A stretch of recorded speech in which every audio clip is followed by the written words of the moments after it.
오늘 우리가 함께 살펴볼 내용은 이제 주제가 권위입니다. 너희를 인도하는 자들에게 순종하고 복종하라.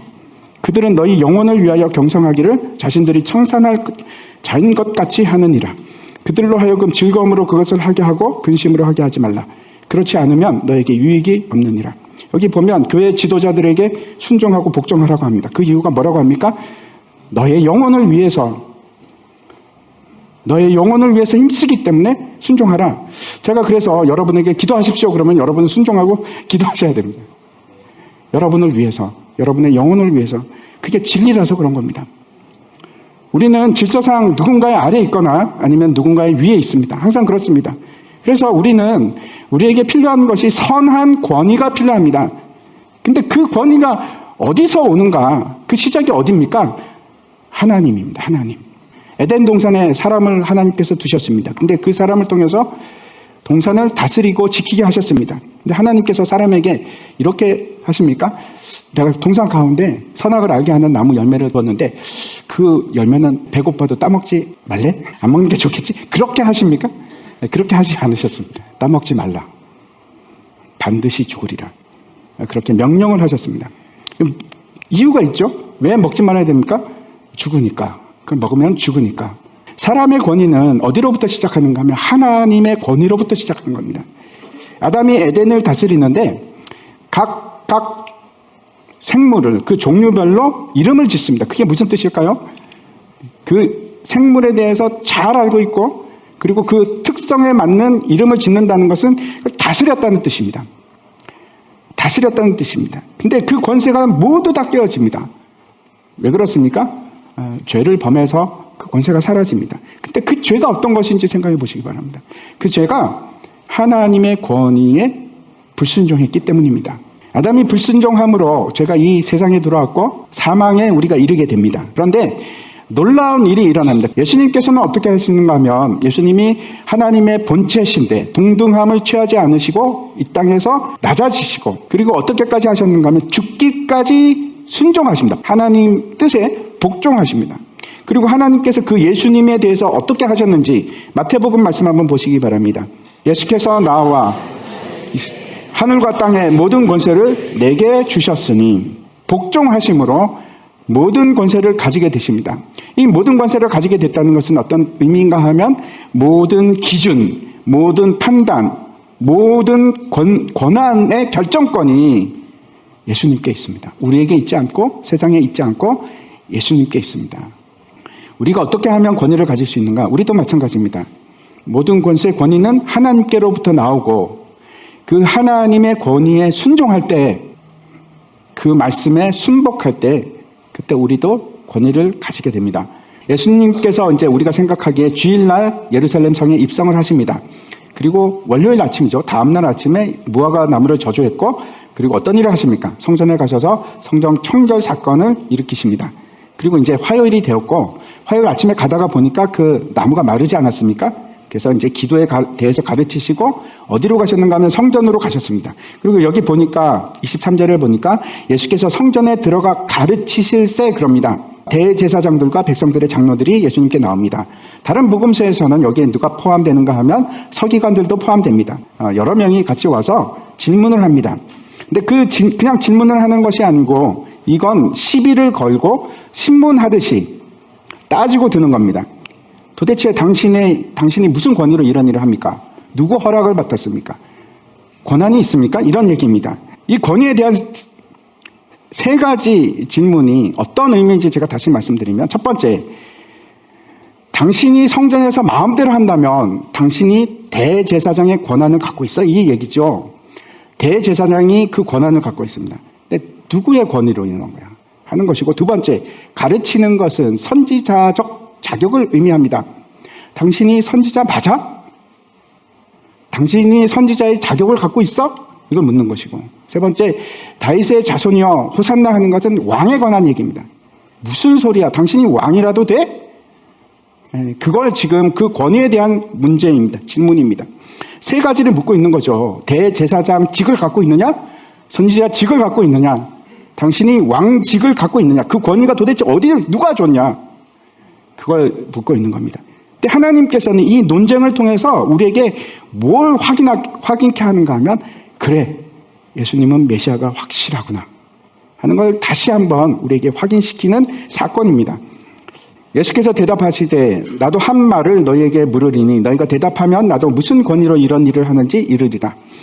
요한의 세례가 어디로부터 왔느냐? 하늘로부터냐? 사람으로부터냐? 그들이 서로 의논하여 이르되 만일 하늘로부터라 하면 어찌하여 그를 믿지 아니하였느냐 할 것이요 만일 사람으로부터라 하면 모든 사람이 요한을 선지자로 여기니 백성이 무섭다 하여. 만약에 세례 요한의 세례가 하늘로부터다 그러면은 왜 안 믿냐?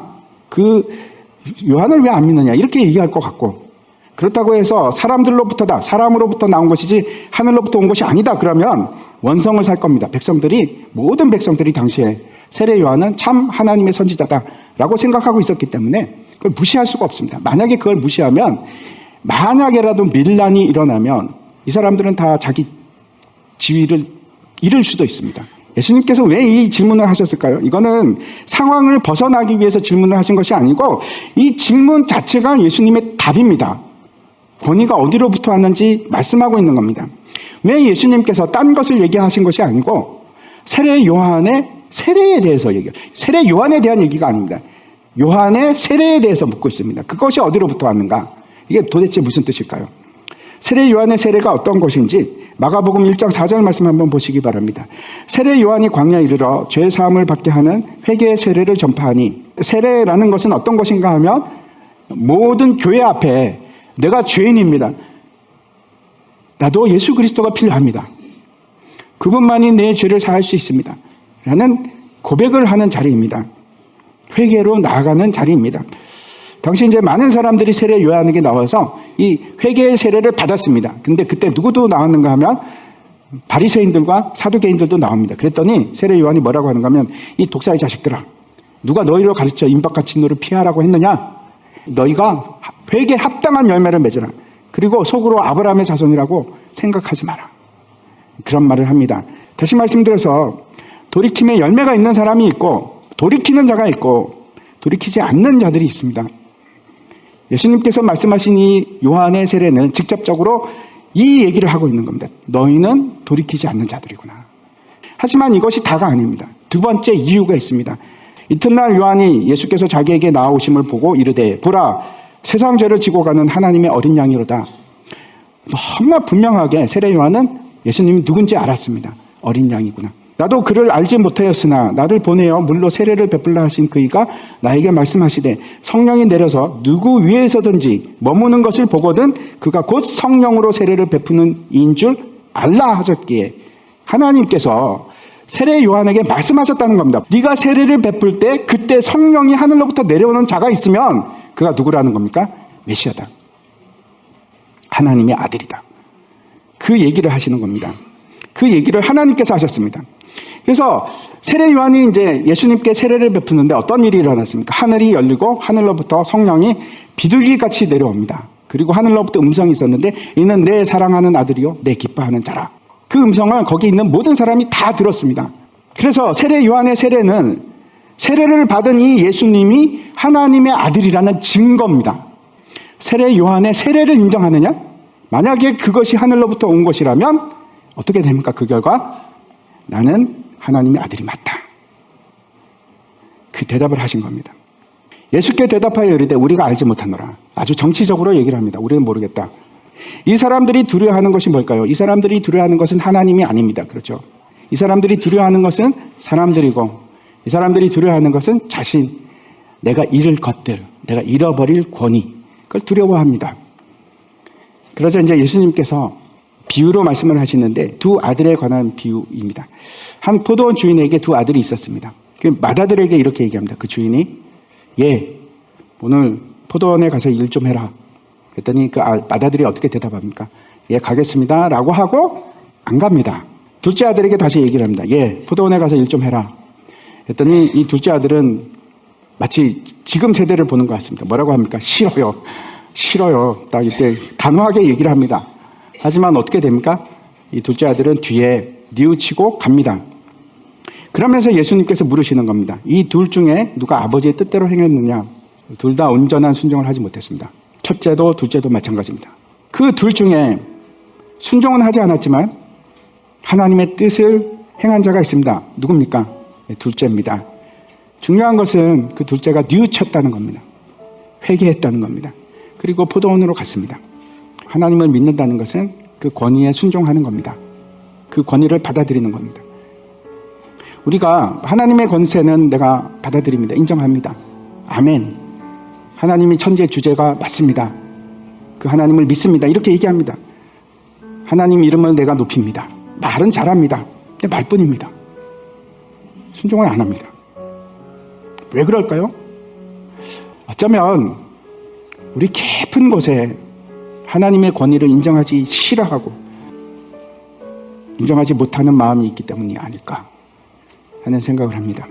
우리가 세 가지를 기억했으면 좋겠습니다. 우리에게 너무나 많은 가짜 권위들이 있습니다. 무시하십시오. 우리에게는 권위라는 소스가 없습니다. 만들어낼 수 없습니다. 그건 창조되는 것이 아닙니다. 돈, 직위, 지식 그런 거는 진짜 권위가 될 수가 없습니다. 우리가 예수 그리스도를 가질 때, 그분이 나의 머리가 될 때, 그때 우리도 권위를 가지는 겁니다. 세상을 호령할 수 있는 권위를 가지는 겁니다. 세상을 통치할 수 있는 권위가 거기서부터 나오는 겁니다. 왕의 권위가 거기에 있습니다. 두 번째, 나는 어떤 권위를 두려워하고 있는가? 나는 누구를 기쁘시게 하기 위해서 그런 에너지를 쏟고 힘을 쏟고 있나요? 마음을 정하십시오. 진짜 권위를 두려워할 것인가? 세상이 말하는 권위를 두려워할 것인가? 하나님의 권위를 두려워하시기 바랍니다. 그것이 경외입니다. 하나님을 예배하는 겁니다. 세 번째입니다. 만약에 여러분이 진짜 권위를 택하시겠다고 작정하셨으면, 결단하셨으면 그 다음에 우리가 해야 될 일이 있습니다. 순종하는 일입니다. 권위 앞에 순종하십시오. 우리는 어떤 사람인가 하면 하나님의 종으로 살기로 작정한 사람들입니다. 순종이 제사보다 낫고 듣는 것이 순양의 기름보다 낫습니다. 마지막으로 우리 사무엘상 15장 말씀 우리 같이 읽겠습니다. 시작. 여호와께서 번제와 다른 제사를 그의 목소리를 청종하는 것을 좋아하심같이 좋아하시겠나이까. 순종이 제사보다 낫고 듣는 것이 순양의 기름보다 나으니 이를 거역하는 것은 점치는 죄와 같고 완고한 것은 사신 우상에게 절하는 죄 같습니다. 정말 무서운 말씀입니다. 너희가 왜 순종하지 않느냐? 그거는 점을 치는 것 같고 우상에게 절하는 것하고 가까워. 다른 걸 섬긴다는 뜻입니다.